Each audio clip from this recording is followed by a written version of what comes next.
Shabbat Shalom, friends. Welcome back to the channel. Thanks for being here once again for the live stream Bible reading. So we're still in the book of Genesis. Sorry, my ears are popping. We're on I think we're on chapter 32. Let's take a look. I'm going to share my screen. Yes. Chapter 32. So, I hope you guys had a good week and are ready to hunker down and rest and fellowship with the Father.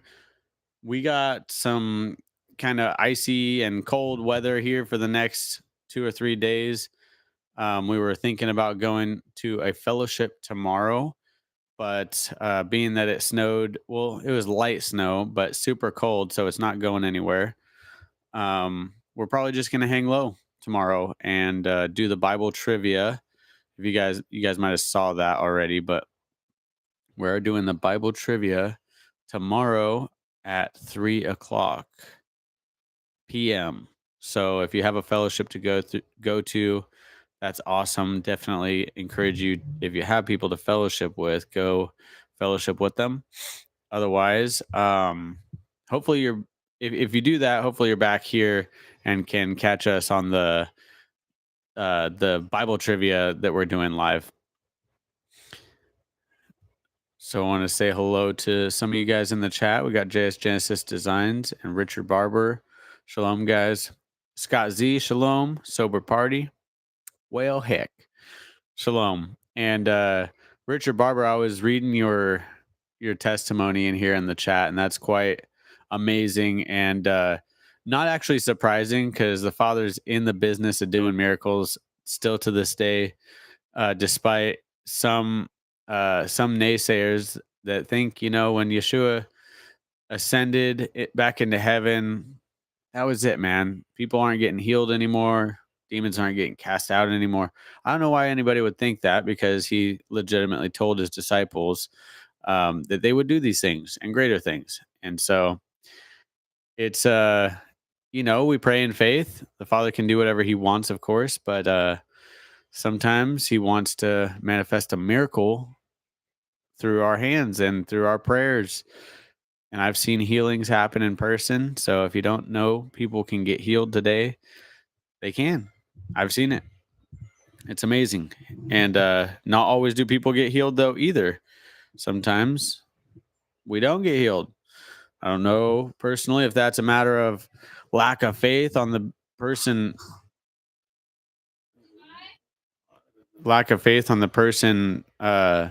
praying, or I don't know. His ways are higher than our ways, so I don't always know the answers to those type of things. But shalom, Dano. That's right. Y'all's ways are not our ways. So without any further ado, thanks for being here. We're going to get right into the word, chapter 32 of the book of Genesis.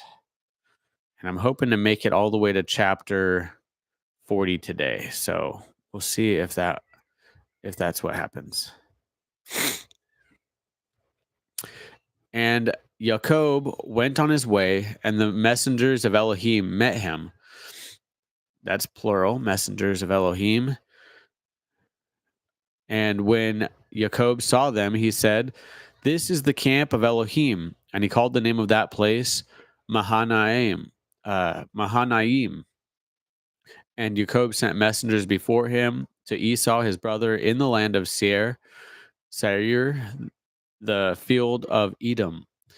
And he commanded them, saying, "Say to my master Esau, your servant Jacob said this: I have sojourned with Laban and stayed there until now. And I have bulls and donkeys, flocks and male and female servants. And I have sent to inform my master to find favor in your eyes." So the messengers returned to Jacob, saying, "We came to your brother Esau, and he also is coming to meet you, and 400 men with him." And Jacob was greatly afraid and distressed. So he divided the people that were with him and the flocks and herds and camels into two groups. And he said, "If Esau comes to the one group and strikes it, Then the other group which is left shall escape. And Jacob said, O Elohim of my father Abraham and Elohim of my father Yitzhak, Yahweh, who said to me, return to the land and to your relatives, and I do good to you. Do I not deserve the least of all the loving commitment and all the truth which you have shown your servant? For I passed over this Yarden with my staff, and now I have become two groups. Deliver me, I pray, from the hand of my brother, from that of Esau, for I fear him, lest he come and strike me. Oh, sorry, lest he come and shall strike me and the mother with the children. For you said, I shall certainly do good to you, and shall make your seed as the sand of the sea, which are too numerous to count. And he spent the night there and took what came to his hand as a present for Esau, his brother, 200 female goats and 20 male goats, 200 ewes the and 20 rams, 30 suckling camels and their colts, 40 cows and 10 bulls, 20 female donkeys and 10 fowls. That's quite the peace offering there. Verse 16, and he gave into the hand of his servants every drove by itself, and said to his servants, pass over before me, and put some distance between drove and drove. And he commanded the first one, saying, when Esau, my brother, meets you and asks you, saying, to whom do you belong? And where are you going? And whose are these in front of you? Then you shall say, they are your servant Jacob's. It is a present sent to my master Esau, and see, he also is behind us. So he commanded the second and third, and all who followed the drove, saying, speak to Esau the same word when you find him. And you shall say, also look, your servant Jacob is behind us, for he said, let me appease him with the present that goes before me, and after that see my face. He might accept me. And the present passed over before Yahweh, or sorry, scratch that. Verse 21. And the present passed over him before him, but he himself spent the night in the camp. And he rose up that night and took his two wives and his two servants and his 11 sons and passed over the ford of Jabbok. And he took them and sent them over the stream and sent over what he had. And Jacob was left alone, and a man wrestled with him until the break of day. And when he saw that he did not overcome him, he touched the socket of his hip. This version of scripture says, Jacob was left alone, and a man wrestled with him until the breaking of day. Most of you are already familiar with this, but we're going to kind of try to pay attention here. And when he saw that he did not overcome him, he touched the socket of his hip, and the socket of Jacob's hip was dislocated as he wrestled with him. And he said, let me go, for the day breaks. But he said, I am not letting you go until you have blessed me. So he asked him, what is your name? And he said, Jacob. And he said, your name is no longer called Jacob, Israel, because you have striven with Elohim and with men and have overcome. And Jacob asked him, saying, please let me know your name. And he said, why do you ask about my name? And he blessed him there. And Jacob called the name of the place Paniel, for I have seen Elohim face to face, and my life is preserved. And the sun rose on him as he passed over Penuel, and he limped on his hip.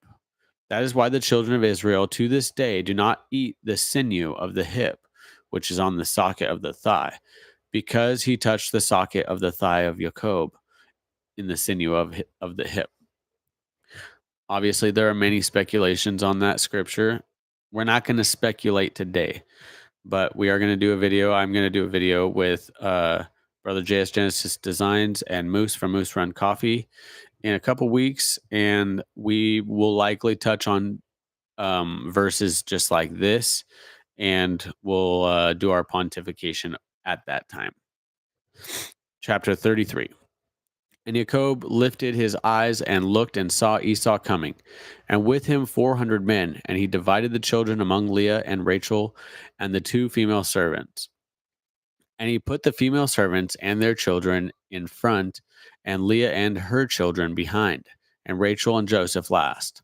And he himself passed over before them and bowed himself to the ground 7 times, until he came near to his brother. And Esau ran to meet him and embraced him, and fell on his neck and kissed him, and they wept. And he lifted his eyes and saw the women and children, and said, Who are these with you? And he said, These children with whom Elohim has favored the children with whom Elohim has favored your servant. Then the female servants came near, they and their children, and bowed themselves. And Leah also came near with her children, and they bowed themselves. And Joseph and Rachel came near, and they bowed themselves. Then Esau said, What do you mean by all this company which I met? And he said, To find favor in the eyes of my master. But Esau said, I have enough, my brother. Let what you have remain yours. And Jacob said, No, please. If I have found favor in your eyes, then receive my present from my hand, because I have seen your face like seeing the face of Elohim, and you were pleased with me. Please take my blessing that is brought to you, because Elohim has favored me, and because I have all I need. And he urged him, and he took it. And he said, Let us depart and go, and let me go before you. But he said to him, My master knows that the children are weak, and the flocks and herds which are nursing are with me. And if the men should drive one day, all the flocks shall die. Please let my master go before his servant, and let me lead on slowly according to the pace of the livestock that go before me, and according to the pace of the children, until I come to my master in Seir. And Esau said, Please let me leave with you. Please let me leave with you some of the people who are with me. But he said, Why this? Let me find favor in the eyes of my master. And Esau returned that day on his way to Seir. And Jacob set out to Succoth, and built himself a house, and made booths for his livestock. That is why the name of this place is called Succoth. And Jacob came safely to the city of Shechem, which is in the land of Canaan, when he came from Padan Aram. And he pitched his tent before the city, and he brought the portion of the field where he had pitched his tent from the children of Hamor, Shechem's father, for 100, where he had bought the portion of the field where he had pitched his tent from the children of Hamor, Shechem's father, for 100 casita, 100 casita. And he set up a slaughter place there and called it El Elohe Israel. Oops. I just did something. Okay, we're good. El Elohe Israel. And Dinah, the daughter of Leah, whom she had borne to Jacob, went out to see the daughters of the land. And Shechem, son of Hamor, the Hivite, prince of the land, saw her and took her and lay with her and humbled her. And he being clung to Dinah, the daughter of Jacob, and his being clung to Dinah, the daughter of Jacob, and he loved the girl and spoke kindly to the girl. And Shechem spoke to his father Hamor, saying, Take this girl for me for a wife. And Jacob heard that he had defiled Dinah, his daughter. Now his sons were with his livestock in the field. So Jacob kept silent until they came. And Hamor, the father of Shechem, went out to Jacob to speak with him. And the sons of Jacob came in from the field when they heard it, and the men were grieved and very wroth, because he had done a senseless deed in Israel by lying with Jacob's daughter, which should not be done. But Hamor spoke with them, saying, My son Shechem's being longs for your daughter. Please give her to him for a wife, and intermarry with us. Give us your daughters, and take our daughters for yourselves, and dwell with us, and let the land be before you. Dwell and move about in it, and have possessions in it. And Shechem said to her father and her brothers, let me find favor in your eyes, and whatever you say to me, I give. Ask for me a bribe, a bribe price, bride, excuse me. Ask for me a bride price and gift ever so high, and I give according to what you say to me. But give me the girl for a wife. But the sons of Jacob answered Shechem and Hamor his father, and spoke with deceit, because he had defiled Dinah their sister. And they said to them, we are not able to do this matter, to give our sister to one who is uncircumcised, for that would be a reproach to us. Only on this condition would we agree to you, if you become as we are, to have every male of you circumcised. Then we shall give our daughters to you, and take your daughters to us, and we shall dwell with you, and shall become one people. But if you do not listen to us and be circumcised, we shall take our daughter and go. And their words pleased Hamor and Shechem, Hamor's son. And the young man did not delay to do this, because he delighted in Jacob's daughter. Now he was more respected than all the household of his father. And Hamor and Shechem, his son, and Hamor and Shechem, his son, came to the gate of the city, and spoke with the men of the city, saying, these men are at peace with us, so let them dwell in the land, and move about in it, and see, the land is large enough for them. Let us take their daughters for our wives, and let them become our daughters. Only on this condition would the men agree to dwell with us, to be one people, if every male among us is circumcised as they are circumcised. Their herds and their possessions and all their beasts, should they not be ours? Only let us agree with them, and let them dwell with us. They're like, isn't this a good deal? Look at all that they have. Verse 24, his son, every male was circumcised. Came to be on the third day, two of the sons of Jacob, Simon and Levi, Dinah's brothers, each took his sword and came boldly upon the city, and killed all the males. And they killed Hamor and Shechem, his son with Shechem his son with the edge of the sword, and took Dinah from Shechem's house, and went out. The sons of Jacob came upon the slain, and plundered the city, because they had defiled their sister. They took their flocks and their herds and their donkeys, and that which was in the city, and that which was in the field, and all their wealth, and all their little ones and their wives they took captive, and they plundered all that was in the houses. And Jacob said to Simon and Levi, you have troubled me by making me a stench among the inhabitants of the land, among the Canaanites and the Perizzites, and I am few in number. They shall gather themselves against me, and shall strike me, and I shall be destroyed, my household and I. But they said, should he treat our sister like a whore? And Elohim said to Jacob, arise, go up to Bethel, and dwell there, and make a slaughter place there to El, who appeared to you when you fled from the face of Esau your brother. And Jacob said to his household and to all who were with him, put away the foreign mighty ones that are among you, and cleanse yourselves, and change your garments.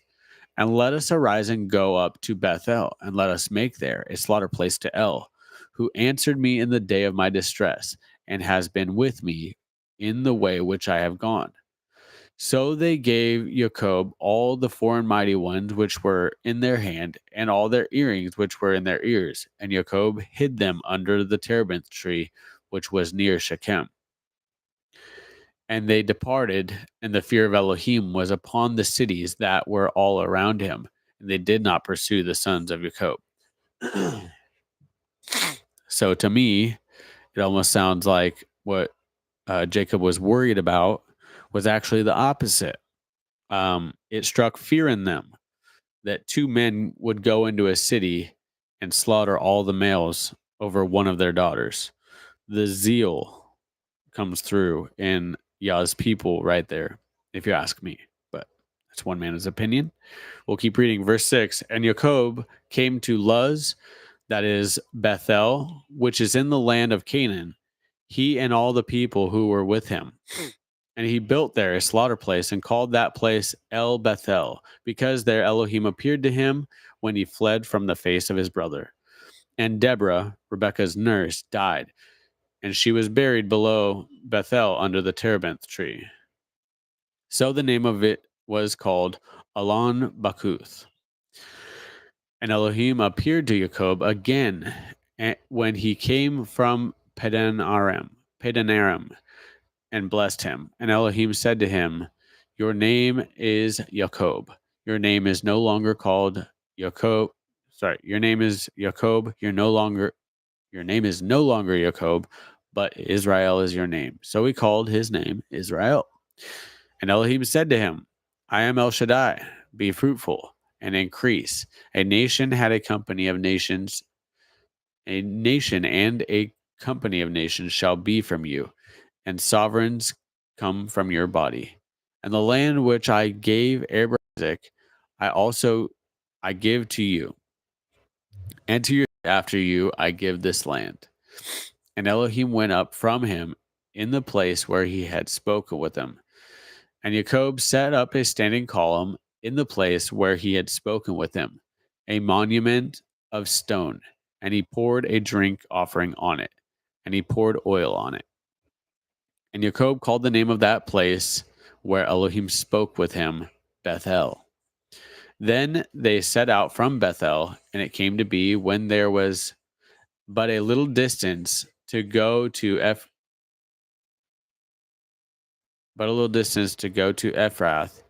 that Rachel began to give birth and had great difficulty giving birth. And it came to be, as she was having great difficulty giving birth, that the midwife said to her, do not fear, for it is another son for you. And it came to be, as her life was going out, for she died, that she called the name Benoni, but his father called him Benjamin. So Rachel died and was buried on the way to Ephrath, that is Bethlehem. So Benoni, Ben means son, and this together means son of my sorrow. But that's not what Jacob, Israel, wanted to call his son. So called him Benjamin. Now Rachel died and was buried on the way to Ephrath, that is Bethlehem. And Jacob set a standing column on her burial place, which is the monument of Rachel's burial place to this day. And Israel set out and pitched his tent toward the tower of Eder. And it could be, when Israel dwelt in the land, that Reuben went and lay with Bilhah, his father's concubine. Not a good move. And Israel heard about it. Now the sons of Jacob were 12. The sons of Leah were Reuben, Jacob's firstborn, and Simon, and Levi, and Judah, and Issachar, and Zebulun. The sons of Rachel were Joseph and Benjamin. The sons of Bilhah, Rachel's female servant, were Dan and Naphtali. And the sons of Zilpah, Leah's female servant, were Gad and Asher. These were the sons of Jacob, who were born to him in Padan Aram. And Jacob came to his father Isaac at Mamre. And Jacob came to his father Isaac at Mamre, or Kiriath Arba, that is Hebron, where Abraham and Isaac had dwelt. And the days of Isaac were 180 years. So Isaac breathed his last and died, and was gathered to his people, aged and satisfied of days. And his sons Esau and Jacob buried him. That's nice that Esau and Jacob were able to make amends before their father died. And they were able to bury him together.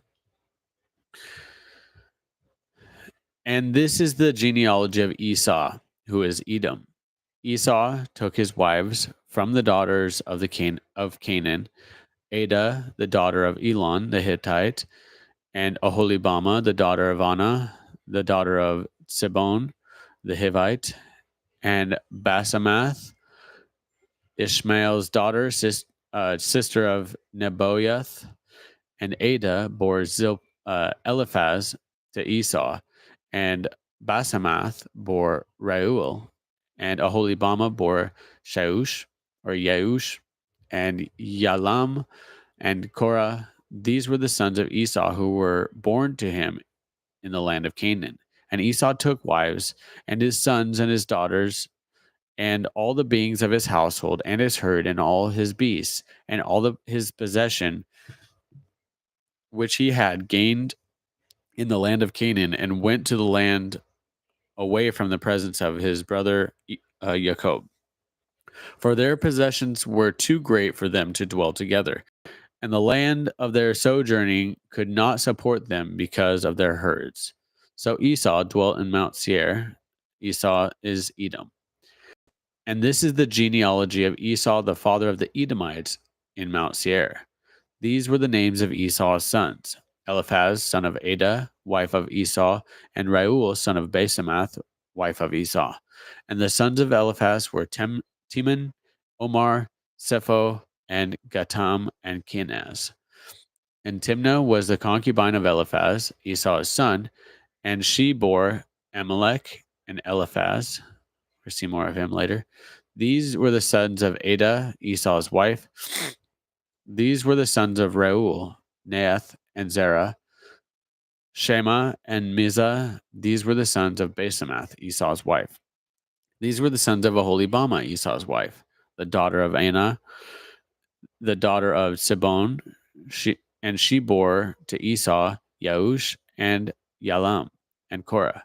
These were the chiefs of the sons of Esau. The sons of Eliphaz, the firstborn son of Esau, were Chief Teman, Chief Omar, Chief Sepho, Chief Kenaz, Chief Korah, Chief Gatam, Chief Amalek. These were the chiefs of Eliphaz in the land of Edom. They were the sons of Ada. And these were the sons of Reuel, Esau's son: Chief Naath, Chief Zerah, Chief Shema, Chief Mizah. These were the chiefs of Reuel in the land of Edom. These were the sons of Basemath, Esau's wife. And these were the sons of Oholibama, Esau's wife: Chief Yeush, Chief Yalam, Chief Korah. These were the chiefs descending from Oholibama, Esau's wife and daughter of Anah. These were the sons of Esau, who is Edom, and these were their chiefs.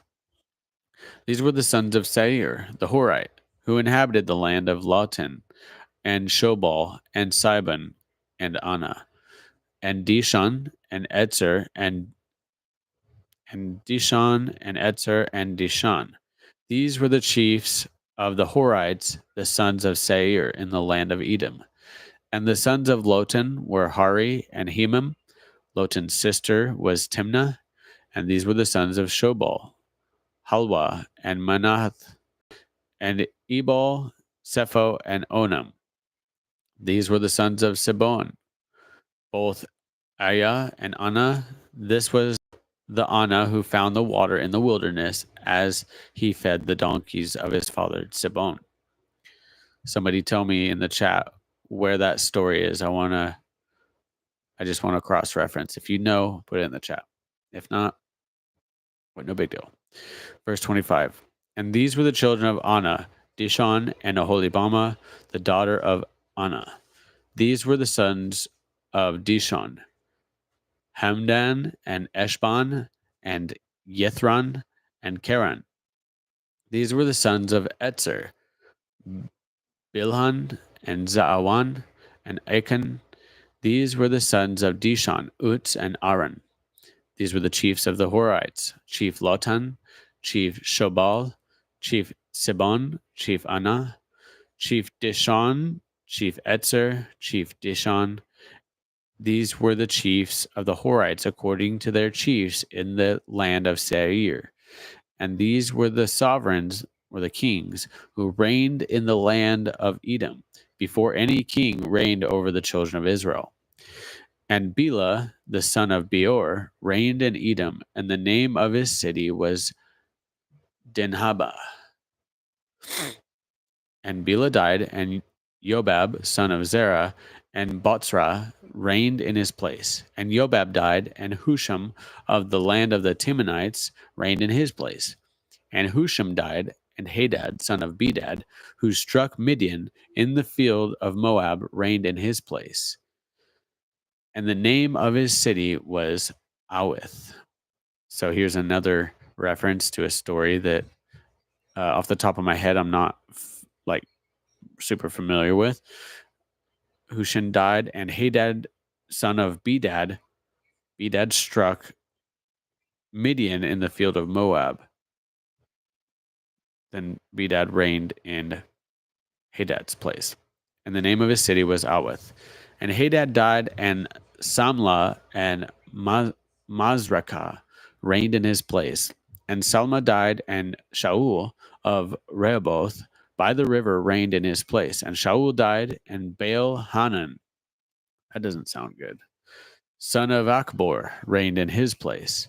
And Baal Hanan, son of Achbor, died, and Hadar reigned in his place. And the name of his city was Pau. And his wife's name was Mehetabel, and the daughter of Matred, and the daughter of Mezahab. And these were the names of the chiefs of Esau according to their clans and their places. By their names, Chief Timnah, Chief Alwa, Chief Yetheth, Chief Oholibama, Chief Elah, Chief Pinon, Chief Kenaz, Chief Timon, Chief Nibzar, Chief Magdael, Chief Iram. These were the chiefs of Edom according to their dwelling places and the land of their possession. Esau was the father of the Edomites.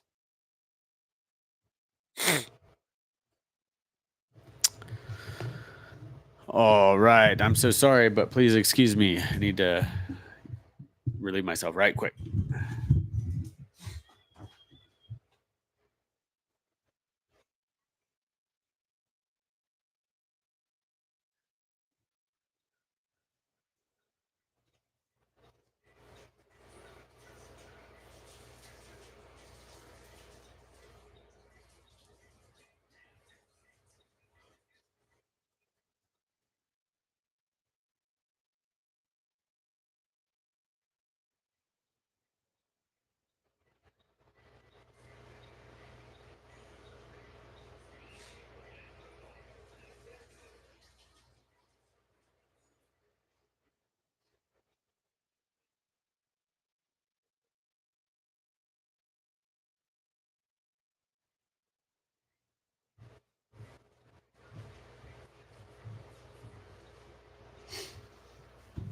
Oh, I probably could have not told you guys that, but oh well.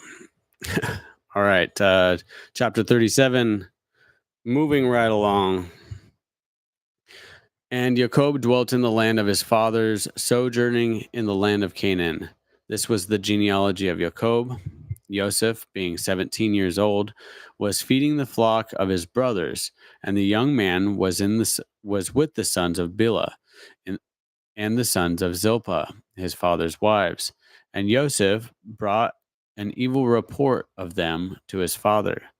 And Israel loved Joseph more than all of his children, because he was the son of his old age, and he made him a long robe. But when his brothers saw that his father loved him more than all his brothers, they hated him and were not able to speak peaceably to him. And Joseph dreamed a dream and told it to his brothers, so they hated him even more. And he said to them, "Please listen to the dream which I have dreamed. See, we were binding sheaves in the midst of the field, and see, my sheaf rose up and stood up. Sorry. And see, your sheaves stood all around and bowed down to my sheaf." And his brothers said to him, "Shall you indeed reign over us? Shall you indeed rule over us?" So they hated him even more for his dreams and for his words. And he dreamed still another dream and related it to his brothers and said, "See, I have dreamed another dream, and see, the sun and the moon and the 11 stars bowed down to me." And he related it to his father and his brothers. And his father rebuked him and said to him, "What is this dream that you have dreamed? Shall we, your mother and I, and your brothers indeed come and bow down to the earth before you?" And his brothers envied him, and his father guarded the word. Interesting. Guarded the word. He took it to heart. And his brothers went to feed their father's flock in Shechem. And Israel said to Joseph, "Are not your brothers feeding the flock in Shechem? Come, I send you to them." So he said to him, "Here I am." And he said to him, "Please go and see if it is well with your brothers and well with the sheep, and bring back word to me." So he sent him out of the valley of Hebron, and he went to Shechem. And a certain man found him, and see, he was wandering in the field. And the men asked him, saying, "What do you seek?" And he said, "I am seeking my brothers. Please inform me where they are feeding their sheep." And the man said, "They have left here, for I heard them say, 'Let us go back towards Dothan.'" So Joseph went after his brothers and found them in Dothan. 1 second, sorry.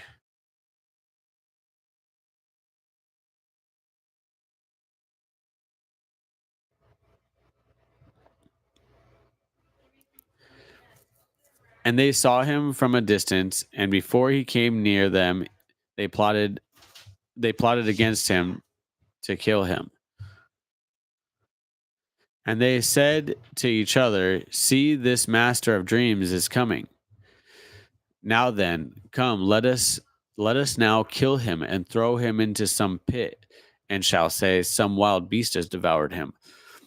Let us then see what comes of his dreams."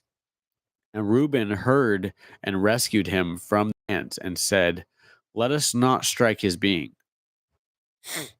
Remember, Reuben is the one who laid with Zilpah, his father's concubine. So, and Reuben said to them, "Shed no blood, throw him into this pit which is in the wilderness, and do not lay a hand on him, in order to rescue him out of their hands and bring him back to his father. Those who have been forgiven much love much." So it came to be, verse 23, when Joseph had come to his brothers, that they stripped Joseph of his robe, the long robe which was on him. And they took him and threw him into a pit, and the pit was empty. There was no water in it. And they sat down to eat a meal. And they lifted their eyes and looked and saw a company of Ishmaelites coming from Gilead with their camels bearing spices and balm and myrrh, going to take them down to Mitzrayim, down to Egypt. And Judah said to his brothers, "What would we gain if we kill our brother and conceal his blood? Come, let us sell him to the Ishmaelites. Let not our hand be upon him, for he is our brother, our flesh." And his brothers listened.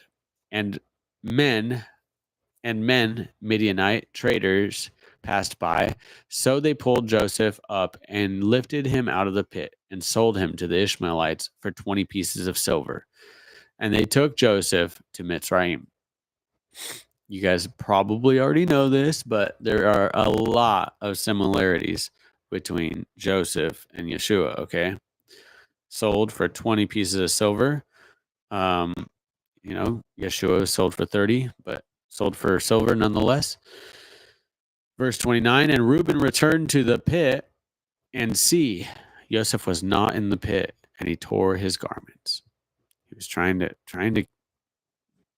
get him back home to his dad. And he returned to his brothers and said, "The boy is gone, and I, where am I to go?" And they took Joseph's robe, slew a male goat, and dipped the robe in the blood, and sent the long robe and brought it to their father and said, "We have found this. Please look.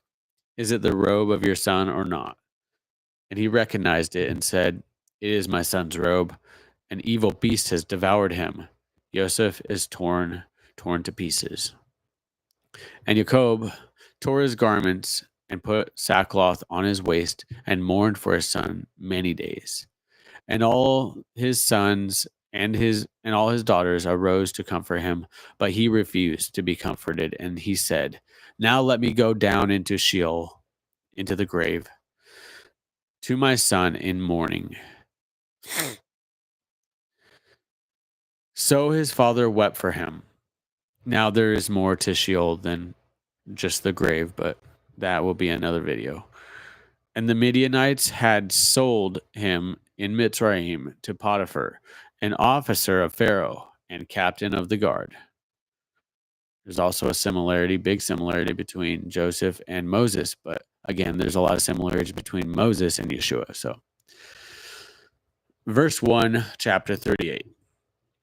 And at that time, it came to be that Yehuda left his brothers and turned aside to a man, an Adulamite, whose name was Hira.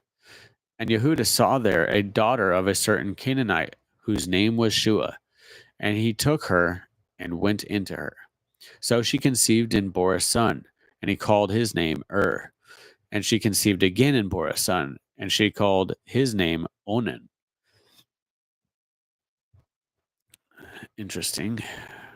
Something probably not that significant, but she called his name Onan, and he called his name Two different sons, of course, but he named the first one, she named the second one.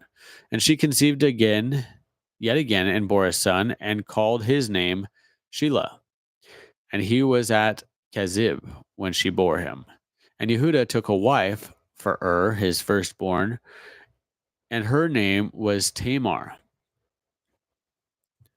Okay, Judah took a wife for his firstborn, and his name was Tamar. And Onan was his secondborn, right? Okay. But Judah's firstborn, was evil in the eyes of Yahweh, and Yahweh took his life. We don't get a lot of details on that right here, but got smoked, and he's gone now. And Judah said to Onan, "Go into your brother's wife and marry her, and raise up in an heir for your brother." And Onan knew that the offspring would not be his. And it came to be, when he went into his brother's wife, that he spilled on the ground, lest he should give an offspring to his brother.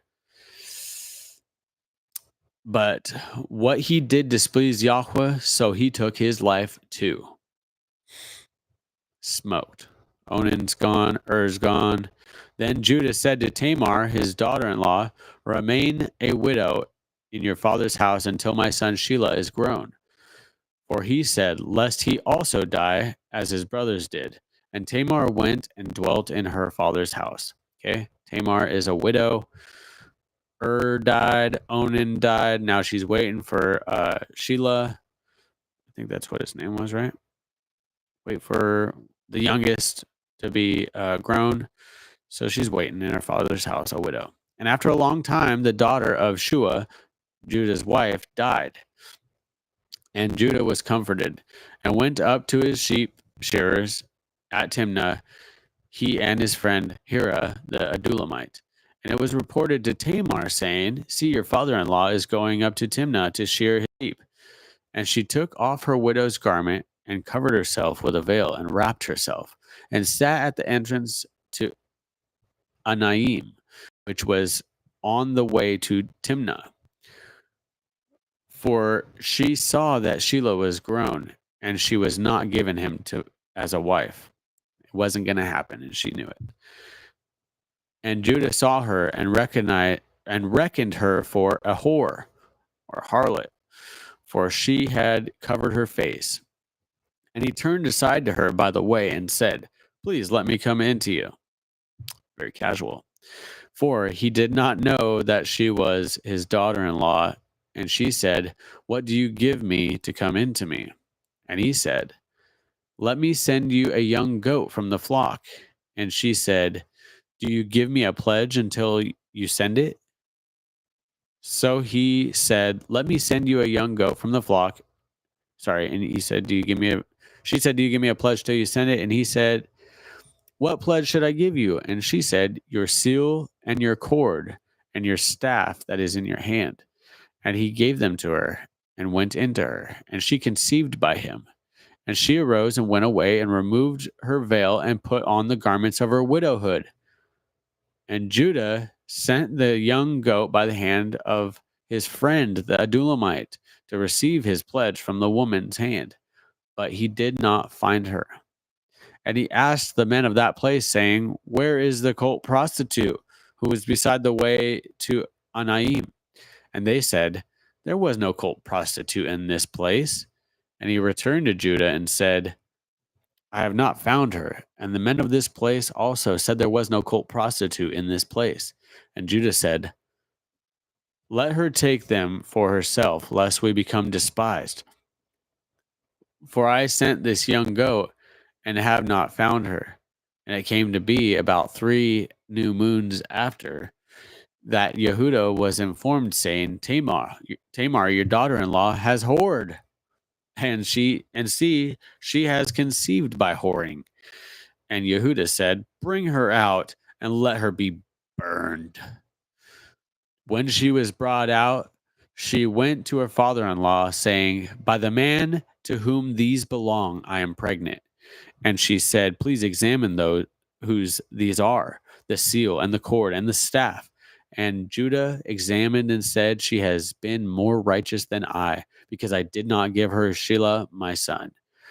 And he never knew her again. And it came to be at the time of giving birth that, see, twins were in her womb.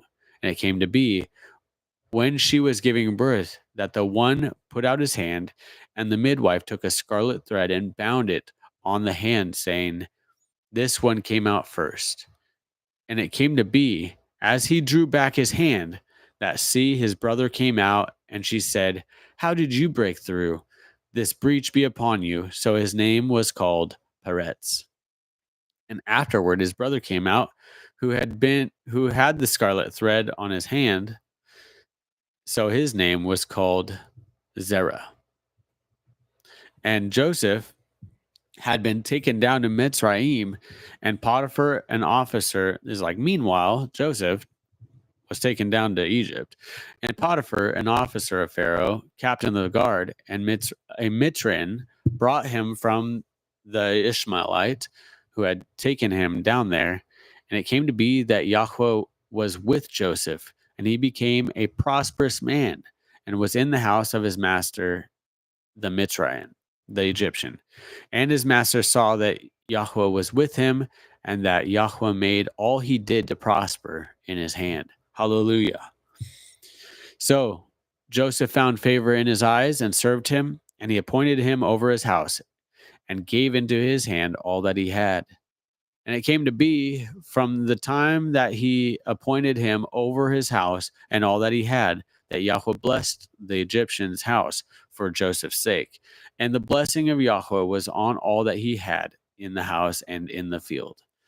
And he left and he left in Joseph's hand all that he had, and did not know what he had except for the bread which he ate. And Joseph was handsome in form and handsome in appearance. And after these events, it came to be that his master's wife lifted up her eyes to Joseph and said, "Lie with me."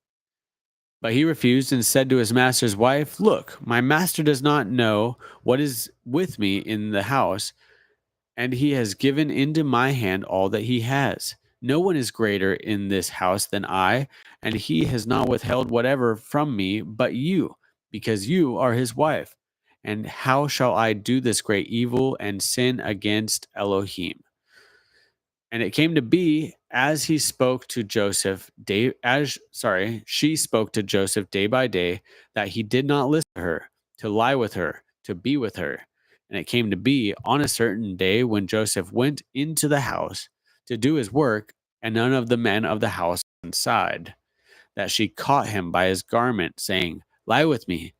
But he left his garment in her hand and fled and ran outside. And it came to be, when she saw that he had left his garment in her hand and fled outside, that she called to the men of the house and spoke to them, saying, See, he has brought into us a Hebrew to mock us. He came to lie with me. He came to me to lie with me, and I cried out with a loud voice. And it came to be, when he heard that I lifted my voice and cried out, that he left his garment with me and fled and went outside. And she kept his garment with her until his master came home. And she spoke to him these same words, saying, The Hebrew servant whom you brought to us came in to me to mock me. So it came to be, as I lifted up my voice and cried, that he left his garment with me and fled outside. And it came to be, when his master heard the words which his wife spoke to him, saying, Your servant did to me according to these words, that his displeasure burned. And Joseph's master took him and put him in the prison, a place where the king's prisoners were confined. And he was there in the prison. But Yahweh was with Joseph and extended loving commitment to him. And he gave favor and he gave him favor in the eyes of the prison warden. And the prison warden gave into the hand of Joseph all the prisoners who were in the prison, and whatever was done there was his doing. The prison warden did not look into any point that was under Joseph's hand, because Yahweh was with him, and whatever he did, Yahweh made it prosper. Hallelujah. And after these events, it came to be that the cupbearer and the baker of the king of Egypt sinned against their master, the king of Egypt. And Pharaoh was wroth with his two officers, the chief cupbearer and the chief baker, and he put them in confinement in the house of the captain of the guard, prison, the place where Joseph was a prisoner. And the captain of the guard put Joseph in charge of them, and he served them. So they were in confinement for some time. Then the cupbearer and the baker of the sovereign of Mitzrayim, who were confined in the prison, dreamed a dream, both of them, each man's dream in one night, and each man's dream with its own interpretation. And Joseph came to them in the morning and looked at them and saw that they were sad. And he asked Pharaoh's officers who were with him in confinement of his master, saying, and he asked Pharaoh's officers who were with him in confinement of his master's house, saying, Why do you look so sad today? Which seems to be a strange question if you're in prison. Verse 8, and they said to him, We each have dreamed a dream, and there is no one to interpret it. And Joseph said to them, Do not interpretations belong to Elohim? Relate them to me, please. So the chief cupbearer related his dream to Joseph and said to him, See, in my dream, a vine was before me, and in the vine were 3 branches, and it was as though it budded. Its blossoms shot forth, and its clusters brought forth ripe grapes. And Pharaoh's cup was in my hand. So I took the grapes and pressed them into Pharaoh's cup and placed the cup in Pharaoh's hand. And Joseph said to him, This is the interpretation of it. The 3 branches are 3 days. Yet within 3 days Pharaoh is going to lift up your head and restore you to your place, and you shall put Pharaoh's cup in his hand according to the former ruling, when you were his cupbearer. But remember me when it is well with you, and please show loving commitment to me, and mention me to Pharaoh, and get me out of this house. For truly I was stolen away from the land of the Hebrews, and also I have done nothing that they should put me into the dungeon. And the chief baker saw that the interpretation was good, and he said to Joseph, I also was in my dream, and saw 3 white baskets were on my head, and in the uppermost basket all kinds of baked goods for Pharaoh, and the birds ate them out of the basket on my head. And Joseph answered and said, This is the interpretation of it. The 3 baskets are 3 days. Yet within 3 days, Pharaoh is going to lift off your head from you and hang you on a tree, and the birds shall eat your flesh from you. Sorry, man. Verse 20. And on the third day, Pharaoh's birthday, it came to be that he made a feast for all his servants, and he lifted up his head to the chief cupbearer and of the chief baker among his servants. Sorry. And he lifted up his head to the chief baker and the chief cupbearer among his servants. And he restored the chief cupbearer to his post of cupbearer again. And he placed the cup in Pharaoh's hand. But he hanged the chief baker as Joseph had interpreted to them. And the chief cupbearer did not remember Joseph, but forgot him. That's a bummer. All right, we're going to finish this last chapter, and then we'll chat for a little bit. And it came to be at the end of 2 years' time that Pharaoh had a dream and saw him standing. And it came to be at the end of 2 years' time that Pharaoh had a dream and saw him standing by the river, and saw 7 cows coming up out of the river, beautiful looking and fat, and they fed amongst the reeds. Then saw 7 other cows coming up after them out of the river, ugly and lean of flesh, and stood by the other cows on the bank of the river. And the ugly and lean of flesh cows ate up the 7 beautiful looking and fat cows. Then Pharaoh awoke, and he slept and dreamed a second time, and saw 7 heads of grain coming up on one stalk, plump and good, and saw 7 lean heads, scorched by the east wind, coming up after them. And the 7 lean heads swallowed up the 7 plump and completed heads. And Pharaoh awoke and saw it was a dream. And it came to be in the morning that his spirit was moved, and he sent and called for all the magicians of Egypt and all its wise men. And Pharaoh related to them his dream, but there was no one who could interpret them for Pharaoh.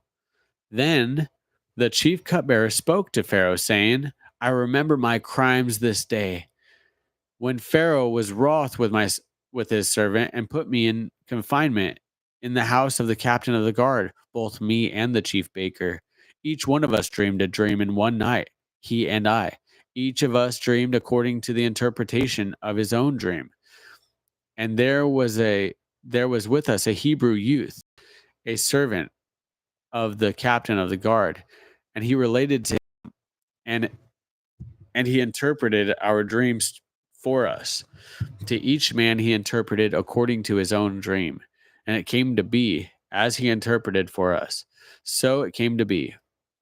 He restored me to my office, and he hanged him. Then Pharaoh sent and called Joseph, and they hurriedly brought him out of the dungeon, and he shaved and changed his garments and came to Pharaoh. And Pharaoh said to Joseph, I have dreamed a dream, and there is no one to interpret it. Now I myself have heard it said of you that you interpret a dream to interpret it. And Joseph answered Pharaoh, saying, It is not in me. Let Elohim answer Pharaoh with peace. And Pharaoh said to Joseph, See, in my dream I stood on the bank of the river, and saw 7 cows coming up out of the river, beautiful looking and fat, and they fed amongst the reeds. Then saw 7 other cows coming up after them, poor and very ugly and lean of flesh, such ugliness as I have never seen in all the land of Egypt. And the lean of flesh and ugly cows ate up the first 7, and fat cows. Yet when they had eaten them up, no one would have known that they had eaten them, for they were as ugly as at the beginning. Then I woke. Also I looked in my dream and saw 7 heads coming up on one stalk, complete and good, and saw 7 heads withered, lean, and scorched by the east wind coming up after them. And the lean heads swallowed up the 7 good heads. And I spoke to the magicians, and there was none who could explain it to me. And Joseph said to Pharaoh, The dream of Pharaoh is one. Elohim has shown Pharaoh what he is about to do. The 7 good cows are 7 years, and the 7 good heads are 7 years. It is one dream. And the 7 lean and ugly cows which came up after them are 7 years. And the 7 empty heads scorched by the east wind are 7 years of scarcity of food. This is the word which I spoke to Pharaoh. Elohim has shown Pharaoh what he is about to do. See, 7 years of great plenty are coming in the land of Mitzrayim, in all the land of Mitzrayim.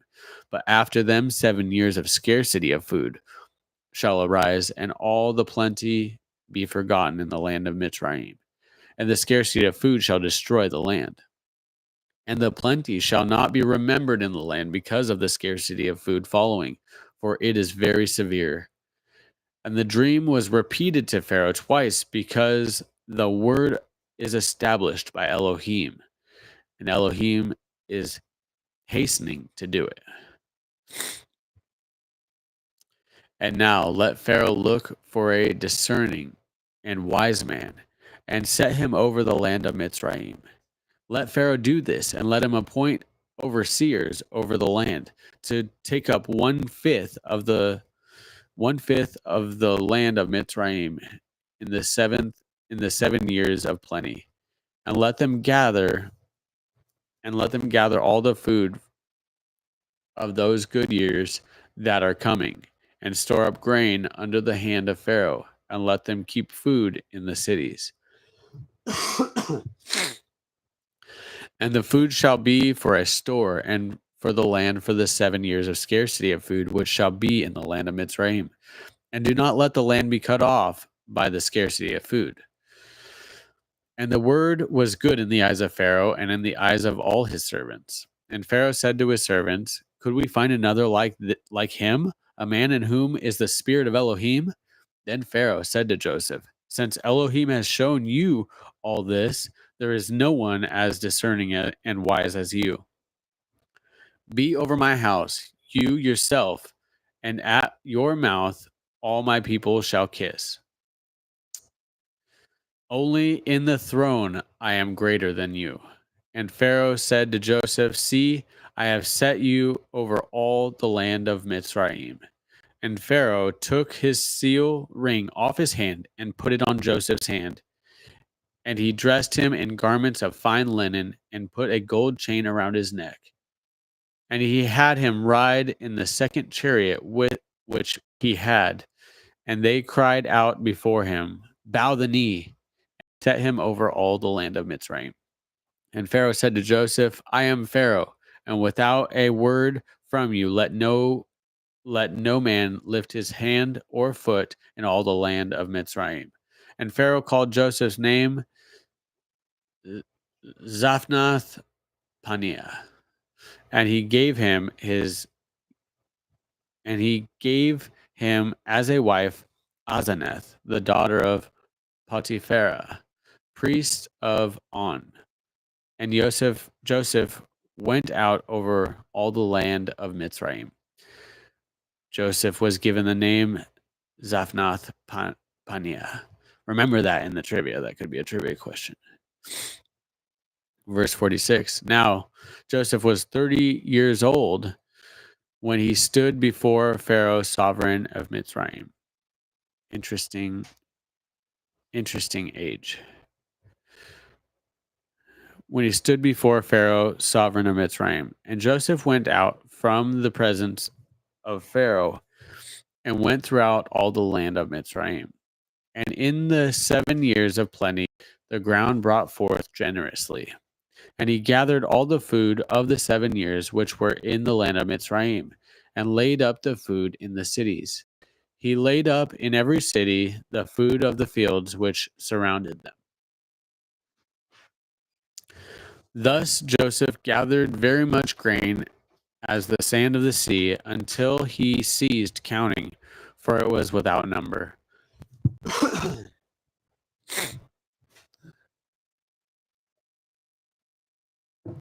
And to Joseph were born 2 sons before the years of scarcity of food came, whom Azaneth, the daughter of Potipharah, priest of On, bore to him. And Joseph called the name of the firstborn Manasseh, for Elohim has made me forget all my toil and all my father's house. And the name of the second he called Ephraim, for Elohim has caused me to be fruitful in the land of my affliction. And the 7 years of plenty which were in the land of Mitzrayim came to an end, and the 7 years of scarcity of food began to came, as Joseph had said. And the scarcity of food was in all the lands, but in all the land of Mitzrayim there was bread. And when all the land of Mitzrayim hungered, and the people cried to Pharaoh for bread, Pharaoh said to all the Mitzrites, "Go to Joseph, do whatever he says to you." And the scarcity of food was over all the face of the earth. And Joseph opened all the storehouses and sold to the Mitzrites. And the scarcity of food was severe in the land of Mitzrayim, and all the earth came to Joseph in Mitzrayim to buy grain, because the scarcity of food was severe in all the earth. All right, chapter 42. And you guys know how it goes with scarcity, where there is a demand. Where there's a lack of supply, there's a high demand, and the prices skyrocket.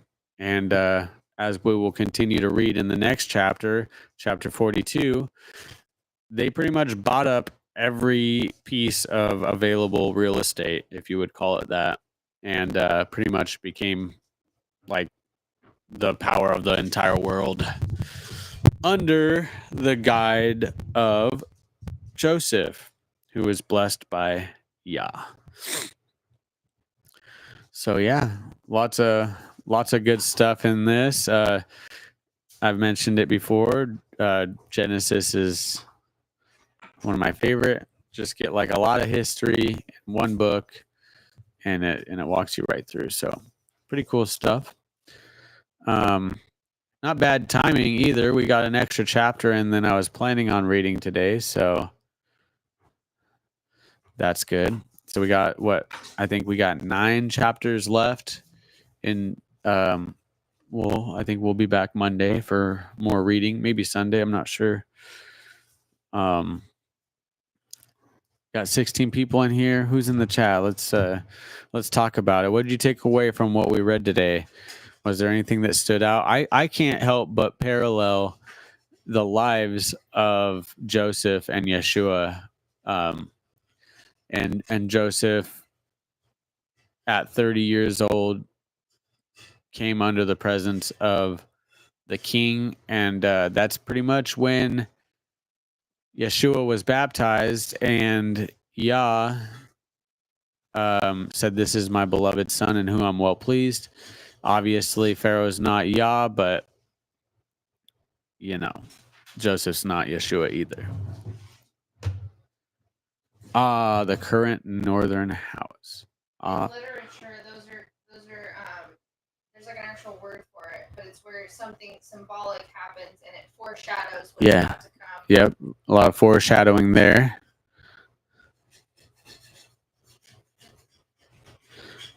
Yahweh's just like the ultimate author and like spaced it out. Crazy part.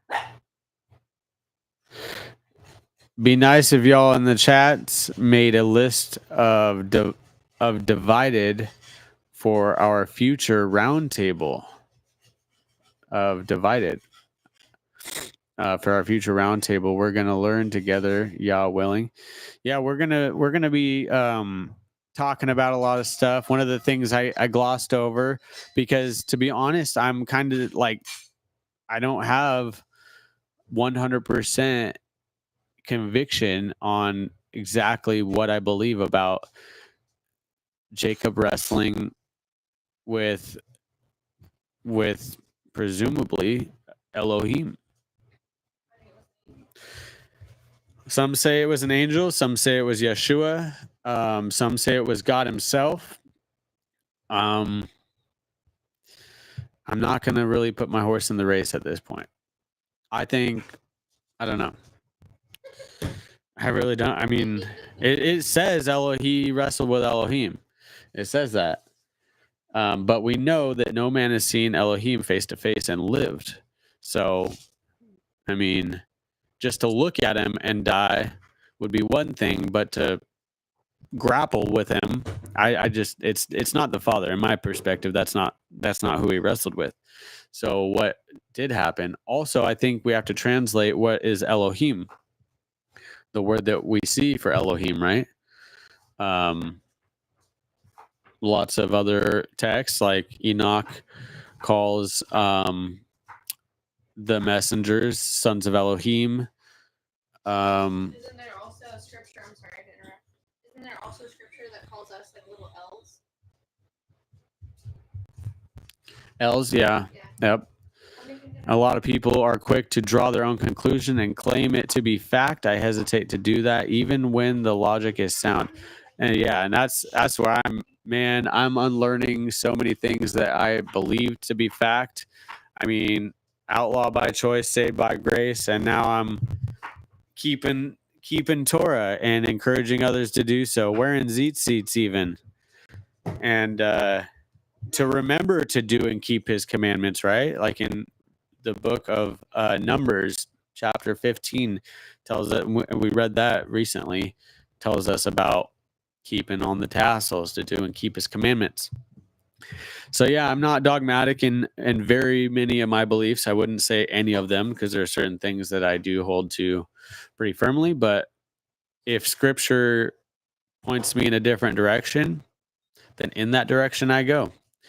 I'd rather agree with what the word says than to read scripture to support my own preconceived notion, bias / cognitive dissonance. You know, shared a meme in the Saint Pride Tribe group, and it was like you trying to fit your theology into scripture, and it had somebody trying to put a king size mattress into a Honda. Right.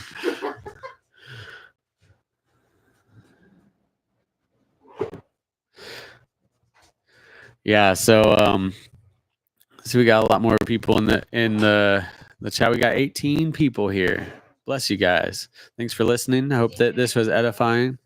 Hope you guys are ready to spend some good quality time with the Most High, with your families, and shine the light of the Most High wherever you are, to whoever you're speaking with.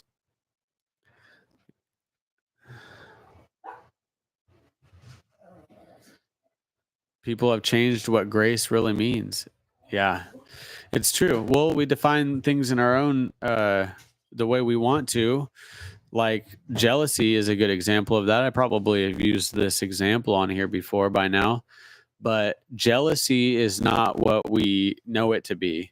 Elohim is a jealous Elohim. Okay, he's jealous, and that's it. His name is jealousy. Is jealous. That's it. Even says that his name is jealous. It's like his character. So it's not. It can't be bad.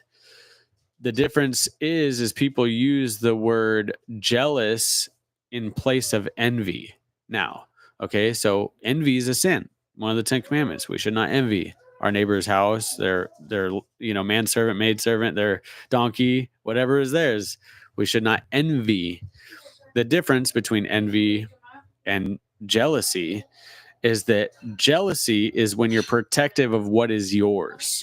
You're protective of what is yours already. Envy is when you want something that is not yours. Okay, there's a difference. But girls or guys or people in general, they'll say, "Oh, they're just jealous. They're just jealous." No, well, the proper word would be envious. They're envious. They just want what you have. You can't be jealous for something that's already. You can't be envious for something that's already yours. Yes, covet. Exactly. Nailed it. Envy, covetous, synonymous. Don't covet. Don't envy. But anyways, you guys probably know that stuff already. But language has been confused, okay? So because Hasatan, the enemy, our adversary, is not a creator, he's a copycat. He wanted to be like the Most High. He wants to sit in the seat of the Most High. He wants to be worshipped like the Most High. So he copies what the Most High has created. He can't create anything new. So when he sees what has happened, so let's take, for example, the Tower of Babel. That was a huge blow to the enemy, and the ground he made with Nimrod and Tower of Babel. They were getting ready for the one world order way back then. Okay, it's coming back around again, but Yahweh thwarted his plans and slowed the whole roll, like took it back, a couple thousand years at least. And it really put a wrench in his whole plan. And by doing what? By confusing the languages. So if you're the enemy and you're like basically just trying to be like the Most High, you're going to use the tactics that have been used against you against his people. So that's just what we're seeing now is like the things that have happened to him. He's like, oh man, it's kind of like anything else. Like if you've ever wrestled or done any kind of jujitsu, anything, somebody does a move on you and you're like, oh, that sucked. I'm going to do that to you next time. I'm going to learn that trick. And you wait till I pull it on you. So that's where the enemy's at. He's just like, he didn't learn. He doesn't make anything new. He just tries to copy what he's seen been done. But as it was in the days of Noah, so shall it be when the Son of Man returns. That's right. Divinely blessed designs. And we're getting close. Sorry? I like how you stored the butter. Yeah, thank you. So yeah, that's pretty much all I got for you guys today. We're gonna have a little food and settle down, chill out. I appreciate you guys being here. Hang out tomorrow before you tune off. We got a live stream. I've already got it posted. Hit the notification bell on that live stream for Bible trivia. I don't know where my Bible trivia game is anyway. There it is over there. You guys already know. Come back for Bible trivia tomorrow. Should be a lot of fun. More edification, fun, and fellowship. And we're having some burgers. You're welcome, Sober Party. It's a pleasure. It's an honor, a blessing to have the word to share with you guys. JS Badger, bless you, bro. You guys be blessed too. Michelle Barber, Richard Barber, bless you guys. I'm so thankful that the Father miraculously fixed the truck. I'm in awe, but not surprised. Always in awe. Blessings to you all, JR Cleve. All right, shalom, guys. Jen and Steve, love you guys. Everybody in the chat, be blessed. Shalom.